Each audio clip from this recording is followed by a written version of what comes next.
Hey there everybody, it's Lynnea here for Pink and Main, and today I'm going to be creating a pretty quick card in the shape of a peppermint candy. I know that these peppermint candies are an older candy and they're a pretty traditional candy, but honestly I'm a traditional person and I like these little peppermint candies. I think they're really delicious. So I have an assortment of Pink and Main products here today, mixing together some older and some newer things. I have the peppermint swirl die, zigzag circles, layered circles dies, and then I have the Christmas greetings die set, and then I have some glitter paper too. I have the winter pack and the metallics pack. So from the winter glitter paper pack, I cut the red glitter cardstock using the peppermint swirl die, and then I found a circle from that layered circles die set that matched up just perfectly with that peppermint candy, and I used that circle die to cut a piece of the white glitter paper from the metallics glitter paper pack.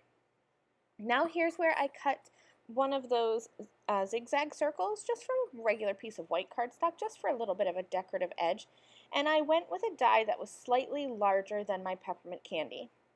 Now I wanted to create a circle card base that was going to hide behind my peppermint candy, so I have a card base that is already cut and scored. I don't like to make card bases, so I have one day a month where I just sit here and that's all I do is cut, score, and stamp on card bases. So I had this one already made, and I grabbed a die from the layered circles die set and I hung that off the top. I ran that through my die cutting machine, kind of ran it back and forth a few times just to make sure that that circle die would cut through both layers of the cardstock, and that's how I got my circle card base. Now I'm going to start creating my peppermint candy shaped card. I'm gluing that red candy piece on top of that white glitter circle background, and I'm going to put something heavy on top of that. I die cut the Merry Christmas from red cardstock and white cardstock, and this is from the Christmas Greetings die set. I wanted to have an offset kind of drop shadow, so I went ahead and I used the white as the drop shadow and then the red as the foreground color.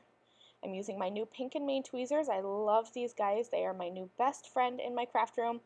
And I'm just going to easily kind of move around that top die cut and match this up so that it is kind of slightly left and slightly to the bottom. The white piece will be slightly left and slightly to the bottom. The white piece will be slightly to the right and up a tiny bit. I wanted to make sure that this was going to stand out from that red glitter paper, so I die cut the outline die from a piece of vellum, and I set that underneath something heavy to sit aside and dry for a while. Now I'm going to be putting together that actual peppermint candy, and so I knew that I wanted some foam tape on the back of my glitter paper cardstock, and I put that on top of that zigzag circle.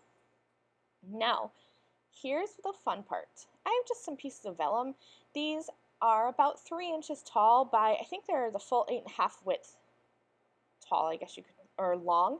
And all I did was take my bone folder and I just went back and forth, kind of accordion folding, but not in a straight way. And then I'm just going to play around with this. I'm going to fold it up, fold it down, crinkle it, squish it around, just have fun playing with this paper. The idea of this was to look like those plastic pieces that go around the candy. And then you know how there's always that little bit of extra plastic candy that you untwist to get into the actual candy part. So that's what this vellum is representing. I did that with both sides. And now I'm going to grab some of the Pink and Main 1/2 inch easy tear tape, and I'm going to add this to the back of both sides of that zigzag circle die cut. This is going to be the adhesive that I'll press that vellum kind of cellophane packaging into. I needed to have a really strong adhesive, and so I knew that this easy tear tape would work well.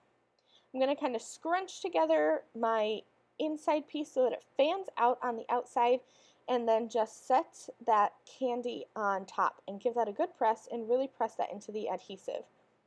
Then I'll repeat with the other side. This was really just fun to do, and it didn't really take a long time. It's just not a lot of thought went into it, honestly. I just wanted to have it look like the edge of a candy. I did end up putting an extra piece of that easy tear tape across the back of my card too, and I thought this just helped to hold that vellum in place. Nobody's going to end up seeing this.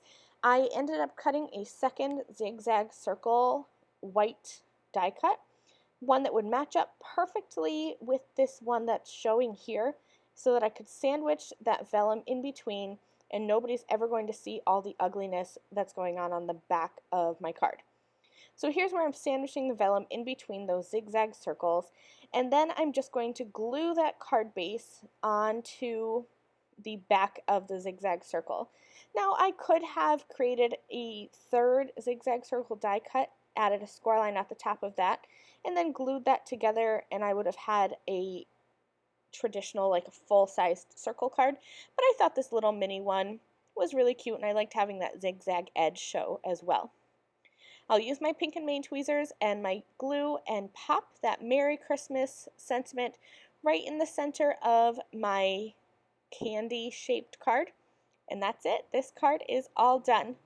This was a really easy card to make, but I thought explaining how to do it in a blog post would be a little bit difficult, and that it might be good for you to see visually how I made this. It turned out super cute. I love it, and it's really easy too. You can definitely mass produce this. It didn't take long to make at all. So I hope you enjoyed, and I will see you again soon. Thanks for watching, you guys. Bye.